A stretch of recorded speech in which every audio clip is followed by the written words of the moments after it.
हिंदुस्तान में अलग अलग प्रदेश हैं, अलग भाषाएं हैं, अलग इतिहास है, हिस्ट्री है, कल्चर है और हर जगह का अपना एक प्रकार से एक यूनिक कैरेक्टरिस्टिक होता है। आज हिंदुस्तान के चुनाव में दो विचारधाराओं के बीच लड़ाई हो रही है। एक तरफ कांग्रेस पार्टी जो कहती है कि हर जगह की जो पहचान है, जो कल्चर है, हिस्ट्री है, भाषा है, उसकी रक्षा होनी चाहिए और हर प्रदेश को या हर जगह को उसी जगह के लोग, उनकी तमन्ना, उनके दिल से जगह चला जाए। और बीजेपी कहती है, आरएसएस कहती है नहीं, एक देश, एक भाषा और एक लीडर, यह लड़ाई है। अब आपकी मुसीबत यह है कि यहां पे नरेंद्र मोदी जी ने प्रफुल्ल पटेल जी को राजा जैसे आपके सिर के ऊपर बैठा रखा है। पहले यहां पे इस किले में राजा बैठते होते थे, अब वैसे ही प्रफुल्ल पटेल यहां के एडमिनिस्ट्रेटर नहीं हैं, वो यहां के राजा हैं, राजा किंग। और राजा को दिल्ली से बैठाया गया है और राजा को कहा गया है कि तुम राजा हो, तुम्हें जो भी करना है तुम कर सकते हो। घर तोड़ने घर तोड़ दो, लोगों को तंग करना है तंग करो, जो भी करना है खुली छूट है, दिल खोल के करो। और प्रफुल्ल पटेल जी यहां के राजा जो मन में आता है वो करते रहते हैं, आप लोगों को तंग करते रहते हैं। अब आप सोच रहे हो कि नहीं भाई, ये तो हमारे साथ हो रहा है सिर्फ, मगर ये पूरे देश में हो रहा है। आप सोचिए, तमिलनाडु में तमिल भाषा का प्रयोग किया जाता है, बंगाल में बंगाली। नरेंद्र मोदी जी कहते हैं एक देश एक भाषा। अब तमिल लोग कह रहे हैं कि भैया एक भाषा कैसे? तमिलनाडु में तमिल बोली जाती है, बंगाल में बंगाली बोली जाती है, गुजरात में गुजराती बोली जाती है, एक भाषा कैसे? एक नेता कैसे? तो यह विचारधारा की लड़ाई है। और अगर हम नींव की बात करें, फाउंडेशन की बात करें, तो फर्क यह है कि हम संविधान की रक्षा कर रहे हैं, कॉन्स्टिट्यूशन की रक्षा कर रहे हैं और जो हिंदुस्तान को कॉन्स्टिट्यूशन ने, संविधान ने दिया, उसकी रक्षा हम कर रहे हैं। और वो उनका लक्ष्य है कि कॉन्स्टिट्यूशन जो है, संविधान जो है, उसको खत्म किसी ना किसी तरह, आरएसएस और बीजेपी के लोग चाहते हैं कि किसी ना किसी तरह इसको खत्म कर दिया जाए। संविधान से क्या क्या निकला मैं आपको बताता हूं। सबसे पहले संविधान कहता है कि हिंदुस्तान के सब लोगों को एक जैसा अधिकार मिलना चाहिए। संविधान आपको वोट देता है, लोकतंत्र देता है। संविधान ने करोड़ों लोगों को आरक्षण दिया, दलितों को, आदिवासियों को, पिछड़े वर्ग को आरक्षण दिया। अब नरेंद्र मोदी जी और आरएसएस क्या चाहते हैं कि जैसे पहले राज हुआ करता था, जैसे यहां पे आपके प्रफुल्ल पटेल हैं, उनका जनता से कुछ लेना देना नहीं ना। आप कुछ भी कह लो, देखो ना, आप कुछ भी कह लो, आप उनके घर जाओ और कहो देखिए हमें ये चाहिए, प्रफुल्ल पटेल जी आपको कहेंगे देखो गेट आउट, मेरे घर से बाहर निकलो, तुम्हारी कोई यहां पे लेना देना नहीं है,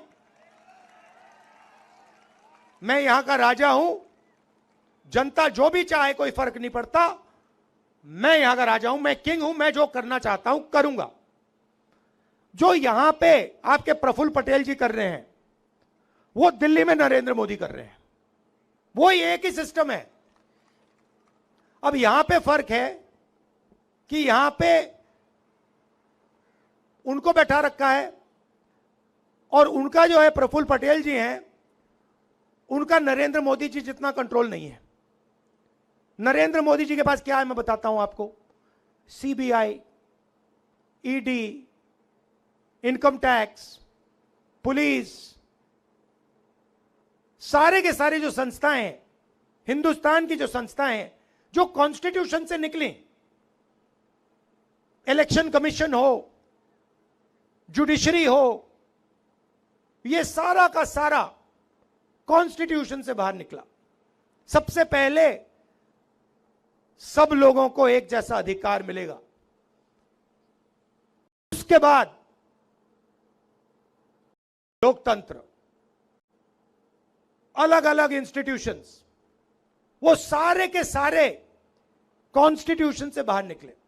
कॉन्स्टिट्यूशन नींव थी, बीज था, और उसमें से ये चीजें निकली। अब ये लोग चाहते हैं कि इसको नष्ट किया जाए, लोकतंत्र को खत्म किया जाए, ये जो अलग अलग संस्थाएं हैं इनको खत्म किया जाए, और आरएसएस और बीजेपी के राजाओं को देश के राजा बना दिया जाए। अब देखिए, आप मैं आपको बताता हूं, देखो, आप वाइस चांसलर्स की लिस्ट निकालो, हिंदुस्तान की जो शिक्षा का सिस्टम है उसमें आप वाइस चांसलर्स की लिस्ट निकालो, सारे के सारे आरएसएस के आदमी हैं, उनको शिक्षा के बारे में कुछ नहीं मालूम, कर सारों को यूनिवर्सिटीज में सारे आरएसएस के राजा बैठा दिए। तो यह काम किया जा रहा है और इससे नुकसान आपका होगा। आपको तो मालूम है, आपको तो शायद बताने की भी जरूरत नहीं है, क्योंकि आपको मालूम है कि भैया ये प्रफुल्ल पटेल जो राजा बैठा है, जो यहां पे पहले 70 साल 80 साल पहले जो होता था आज हो रहा है। अगर मैं ये देश को समझाने की कोशिश कर रहा हूं कि भैया ये प्रफुल्ल पटेल इन्होंने यहां बैठा रखे हैं, बाकी देश में भी ये यही करने जा रहे हैं। आज आरएसएस के जो चीफ है उनका बयान आता है कि हम रिजर्वेशन के खिलाफ नहीं है। अरे, इन्होंने ही पहले स्टेटमेंट दिया था कि रिजर्वेशन के खिलाफ हैं। जो भी रिजर्वेशन के खिलाफ है, सारे के सारे इनकी पार्टी में जा रहे हैं। जो भी रिजर्वेशन के कॉन्स्टिट्यूशन के खिलाफ है, सारों को ये ले रहे हैं। फिर कह रहे हैं कि भैया हम रिजर्वेशन के खिलाफ नहीं है। और इसका लक्ष्य क्या है मैं बता देता हूं। आप कहोगे ये संविधान को क्यों खत्म करना चाहते हैं, लोकतंत्र को क्यों खत्म करना चाहते हैं? क्योंकि ये 20-22 अरबपतियों की मदद करना चाहते हैं। ये चाहते हैं कि जो आपका सुंदर बीच है, जो आपकी इतनी सुंदर लोकेशन है, इस किले पे अदानी जी का नाम लिख दिया जाए। वो चाहते हैं कि इस बीच पे अगर टूरिस्ट आए तो आपको फायदा ना हो, बीच पे साइन हो अदानी बीच, आपके एयरपोर्ट पे अदानी का नाम हो, आपके हाईवेज अदानी बनाए, जो भी यहां बिके वो अदानी और अंबानी बेचें, और आप लोग बस देखते रह जाओ। और ये इन्होंने पूरे देश में किया है। मैं 2-3 उदाहरण देता हूं आपको। हिंदुस्तान के 22-25 अरबपतियों का नरेंद्र मोदी जी ने 16 लाख करोड़ रुपया माफ किया है। आप जानते हो 16 लाख करोड़ रुपए कितना होता है बेटा? हां, जो लाल शर्ट पहने हो, जानते हो 16 लाख करोड़? हां, तुम जानते हो 16 लाख करोड़ रुपए कितना होता है? जानते हो? हां, तुम्ही से बोल रहा हूं, जानते हो कितना होता है 16 लाख करोड़ रुपया? मैं बताता हूं, 25 साल मनरेगा में जितना भी पैसा लगा, 25 साल अगर आप वो पैसा ले लो, उतना पैसा नरेंद्र मोदी ने 10-15 लोगों का कर्जा माफ किया है। किसानों का कितना माफ किया? 1 रुपया नहीं माफ किया। जो हमारे स्टूडेंट्स हैं, बेरोजगार युवा हैं, उनका कितना कर्जा माफ किया? 1 रुपया नहीं किया। छोटे व्यापारियों को खत्म कर दिया, स्मॉल मीडियम बिजनेस वालों को खत्म कर दिया, नोटबंदी की, गलत जीएसटी लागू की। किसको फायदा हुआ? यहां पे एक आदमी नहीं है जिसको नोटबंदी से फायदा हुआ हो। अदानी, अंबानी, आप मुझे बताओ, यहां पे कोई एक व्यक्ति है जिसको नोटबंदी से फायदा हुआ है? ना। एक आदमी है यहां पे जिसको जीएसटी से फायदा हुआ? ना। अब देखिए, मजे की बात देखिए, आप शर्ट खरीदते हो, ये भैया आपने शर्ट कितने की खरीदी? हाँ, आपने कितने की खरीदी है? अरे भाई, आपसे पूछ रहा हूं, सफेद वाला। हाँ, कितने की खरीदी? 200। अब देखो, लड़के ने 200 रुपए की शर्ट खरीदी, 18% जीएसटी लगा, इसके जेब से निकला। अगर अदानी अरबपति यही शर्ट खरीदता तो वो भी 18% टैक्स देता। मतलब जितनी टैक्स आप देते हो उतनी अदानी देता है। आमदनी इनकी हजारों में, उनकी हजारों करोड़ रुपए में। टैक्स जितना आप उतना वही। और टैक्स कौन दे रहा है? आप लोग दे रहे हो, किसान दे रहा है, मजदूर दे रहा है, बेरोजगार युवा दे रहा है। और पैसा कहां जा रहा है? उन्हीं 2-3 लोगों के जेब में। आप जानते हो, उन्हीं के जेब में आपका पैसा जा रहा है। तो हमने निर्णय लिया कि अगर ये बीजेपी के लोग नरेंद्र मोदी 20-25 अरबपति बना सकते हैं, तो कांग्रेस पार्टी करोड़ों लाखपति बना सकती है। तो आप कहोगे भाई ये कैसे हो सकता है? आप कहोगे ये कैसे हो सकता है? मैं बताता हूं आपको, मगर उससे पहले मैं आपको बताता हूं, जैसे ही दिल्ली में हमारी सरकार आएगी तो प्रफुल्ल पटेल को ना हम यहां से आउट करके 2 मिनट में, और जो उसने यहां पूरा का पूरा भ्रष्टाचार किया है ना, जो पूरा भ्रष्टाचार किया है, घर तोड़े हैं, उसका पूरा दादागिरी जो है उसको सीधा टाइट कर देंगे। सबसे पहला वो होगा। उसके बाद हम क्या करेंगे मैं बताऊंगा। आपको खुश करने आया हूं आज मैं यहां, मूड ठीक करने आया हूं। जो मोदी जी ने, अंकल जी ने आपका मूड खराब कर रखा है, वो मैं ठीक करने आया हूं। तो सबसे पहले क्या होगा, हिंदुस्तान के सब गरीब परिवारों की लिस्ट बनाई जाएगी, करोड़ों परिवारों की लिस्ट बनेगी, और हर परिवार में से एक महिला का नाम चुना जाएगा। अब आप पूछो क्या होगा? पूछो क्या होगा? मैं बताता हूं। उस महिला के बैंक अकाउंट में साल के 1 लाख रुपए डाल देंगे। हर महीने 8,500 रुपए खटाखट 1 तारीख को खटाक।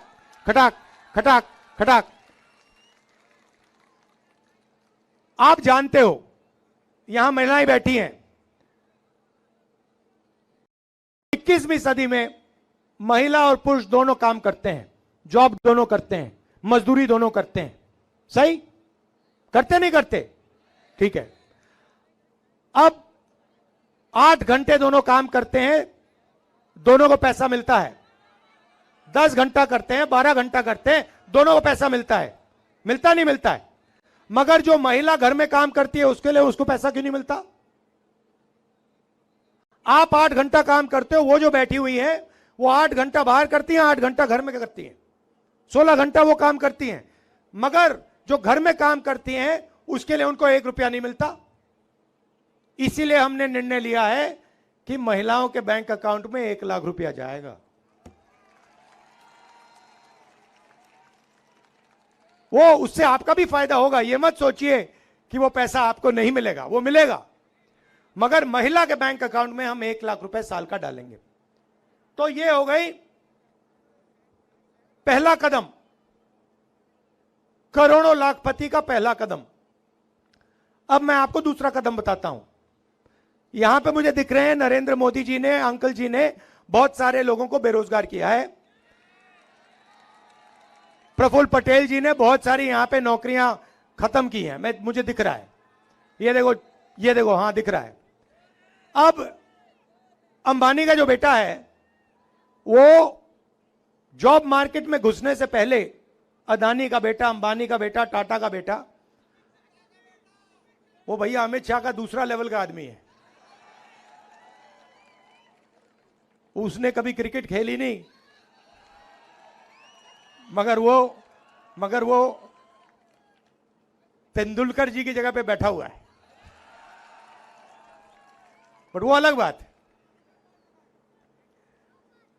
तो वो अप्रेंटिसशिप करते हैं, 1 साल की अप्रेंटिसशिप होती है, उनकी ट्रेनिंग होती है, सैलरी मिलती है, और फिर उसके बाद 1 साल की टेम्पररी, 6 महीने की टेम्पररी नौकरी करने के बाद उनको परमानेंट नौकरी मिलती है।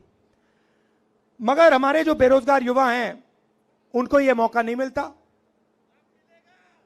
हाँ, इसीलिए तो मैं आया हूं यहां, अब मिलेगा। अब हमने सीधी सी बात रखी है, हिंदुस्तान का कोई भी ग्रेजुएट हो, डिप्लोमा होल्डर हो, कॉलेज यूनिवर्सिटी जो भी, उसको हम एक अधिकार देने जा रहे हैं। जैसे मनरेगा में रोजगार का अधिकार दिया था, गांव में काम का अधिकार दिया था, अब हम पूरे हिंदुस्तान के ग्रेजुएट्स को अधिकार देने जा रहे हैं। अधिकार का मतलब अगर आपने मांगा उसको पूरा करना पड़ेगा, कानून है। अगर आपने मांग लिया तो सरकार को देना ही पड़ेगा। अब क्या देंगे बता रहा हूं आपको। अप्रेंटिसशिप मिलेगी, 1 साल की अप्रेंटिसशिप होगी, प्राइवेट सेक्टर में, पब्लिक सेक्टर में, सरकारी ऑफिसेज में, सरकारी अस्पतालों में 1 साल की पहली नौकरी पक्की। पहली नौकरी पक्की मतलब कोई भी बेरोजगार युवा, ग्रेजुएट कह सकता है, भैया हाथ उठा के कह सकता है मुझे अपना अधिकार चाहिए।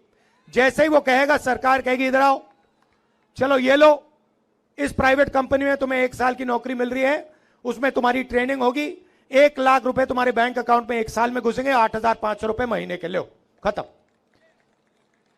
और करोड़ों युवाओं को यह फैसिलिटी दी जाएगी। तो एक तरफ महिलाओं को 1 लाख रुपए साल के, 8,500 महीने के, और दूसरी तरफ बेरोजगार युवाओं को ट्रेनिंग और महीने के 8,500 रुपए, साल के 1 लाख रुपए। ये हो गए, करोड़ों लाखपति बन गए। अब किसान कहेंगे भैया देखो, हमें महालक्ष्मी योजना जो महिलाओं का पैसा है उससे फायदा होगा, हमारे बेटियों को अप्रेंटिसशिप मिलेगी, ये तो सब ठीक है, बेटियों को अप्रेंटिसशिप मिलेगी, मगर हमारे लिए आप क्या करने जा रहे हो? तो किसानों से मैं कहना चाहता हूं, नरेंद्र मोदी जी ने अदानी जैसे लोगों का कर्जा माफ किया, सरकार बनते ही तुम्हारा कर्जा माफ हो जाएगा, किसानों का कर्जा माफ हो जाएगा। और अलग अलग प्रोडक्ट्स के लिए सब लोगों को सही दाम मिलता है। कोई गाड़ी बनाता है उसे सही रेट मिलता है, कोई टूथपेस्ट बनाता है उसे सही रेट मिलता है, मगर किसान दिन भर काम करता है, खून पसीना देता है, उसको सही रेट नहीं मिलता, कभी नहीं मिलता। हर किसान जानता है जब उसको धान बेचना होता है, शुगरकेन बेचना होता है, गेहूं बेचना होता है, एक्सपोर्ट पॉलिसी बदल दी जाती है, कुछ ना कुछ हो जाता है, उसे सही रेट नहीं मिलता। तो इसीलिए हमने कानून बनाया है, जैसे ही सरकार आएगी, कानूनी गारंटीड किसान के लिए मिनिमम सपोर्ट प्राइस कानून बना देंगे कि इस रेट से कम किसान को धान के लिए, शुगर केन के लिए,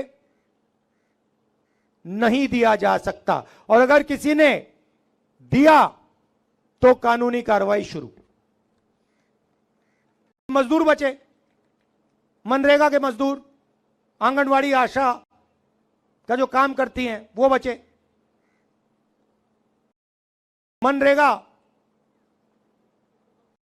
आजकल 200 रुपए 250 रुपए मिल रहा है, हम मनरेगा को 400 रुपए करने जा रहे हैं, और जो आशा और आंगनवाड़ी महिलाओं को आज मिल रहा है उसको हम दुगना कर देंगे।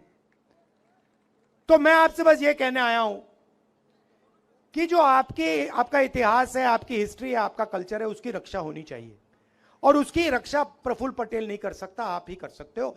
आपको अधिकार मिलना चाहिए, आपको ही अपना सिस्टम चलाना चाहिए। यह नहीं कि आपके ऊपर किसी को बैठा दिया और वो राजा जैसे आप पर राज कर रहा है, पहली बात। दूसरी बात, अगर ये लोग 22-25 लोगों को अरबों रुपए दे सकते हैं, तो मैं आपको गारंटी करके कह रहा हूं, यहां खड़े होकर कह रहा हूं, जितने पैसे इन्होंने 22-25 लोग के दिए ना, हम लाखों लोगों को, करोड़ों लोगों को देने जा रहे हैं। आपने 10 साल 20-25 लोगों का काम किया, अब हम अगले 10 साल जितना पैसा आपने उनको दिया उतना ही पैसा हम किसानों को, मजदूरों को, गरीबों को, बेरोजगार युवाओं को, माताएं बहनों को देने जा रहे हैं। आप हमारा मैनिफेस्टो पढ़िए, क्रांतिकारी मैनिफेस्टो है। मैंने 5 चीजों के बारे में बोला है, मगर उसमें सब लोगों के लिए हमने कुछ ना कुछ सोच कर दिया है। यहां पे मछुआरे बहुत हैं, आपको बहुत नुकसान हुआ है, आपकी बोट ले जाते हैं लोग, तो आपके लिए मैनिफेस्टो में आप देखेंगे तो आपके लिए बहुत जरूरी चीजें हमने की हैं। थोड़ा सा मैं आपको बता देता हूं। जो पहले आपको डीजल की सब्सिडी मिलती थी, जो बंद कर गई, उसको हम फिर से चालू कर देंगे। दूसरी बात, जो भी बोट, फिशिंग बोट होगी, उसका हम आपको इंश्योरेंस देंगे। और तीसरी बात, जो इनलैंड फिशिंग और एक्वाकल्चर है, उसको हम एग्रीकल्चर जैसे मानेंगे। तो ये मैं आपसे कहना चाहता था। यहां पे आप केतन पटेल जी और अजीत माला जी को पूरा समर्थन दीजिए और कांग्रेस पार्टी को जिताइए, जबरदस्त बहुमत से जिताइए। और ये जो हैं यहां पे आपके एडमिनिस्ट्रेटर, इसे भगाइए भाई, 15 मिनट नहीं लगेंगे। और ये सिर्फ भागेगा नहीं, सिर्फ आपसे नहीं भागेगा, ये फिर कार्रवाई शुरू होगी तो आगे पीछे भागेगा। धन्यवाद।